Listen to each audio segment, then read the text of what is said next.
Let's go guys. দেখা ভাই। Hello Nipa, কেমন আছো জান?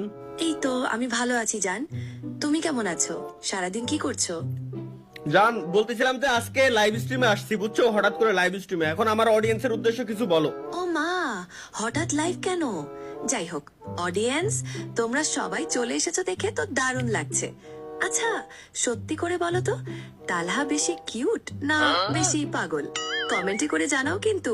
আর হ্যাঁ, আমার নিপা নিপা husband-এর নিপা নিপা channel-টা Nipa Nipa Nipa Nipa Nipa Nipa Nipa wait wait wait wait. তোমার কাছে এই এই উইয়ার টাইপের কোশ্চেন করতে কইছে কেডা? ওরে বাবা, রাগ করছো কেন জান? আমি তো জাস্ট মজা করছিলাম আর অডিয়েন্সকে একটু এনগেজ করছিলাম। তুমি না একদম সিরিয়াস। আচ্ছা আচ্ছা নিপা, তুমি আমার একটা জিনিস বলো যে আমি তোমার কি হই আর তুমি আমার কি হও নিপা? আরে আমার মানুষ, তুমি আমার সবকিছু, আমার হাজবেন্ড, আমার জান।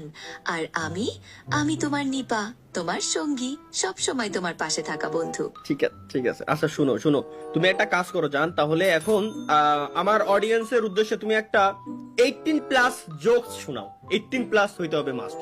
ওরে বাবা, ঠিক আছে ঠিক আছে, অডিয়েন্সের যখন এত আবদার, শোনো তাহলে। একবার এক স্বামী তার স্ত্রীকে বলছে, চলো আজ আমরা একটু অন্যরকম কিছু করি। স্ত্রী তো পুরো এক্সাইটেড। তারপর স্বামী বলল, চলো আজকে তাড়াতাড়ি ঘুমিয়ে পড়ি। হা হা, কি ভাবছিলে বলো তো? সাবধানে থেকো তোমরা সবাই। শোনো শোনো নিপা, না ঠিক আছে ঠিক আছে, তুমি আসলেই ভালো জোকস বলতে পারো, বুঝতে পারছো? তুমি আমার অডিয়েন্সের উদ্দেশ্যে এখন একটা হ্যাঁ বলো জান, কিছু বলবে? নিপা নিপা শোনো শোনো, আমি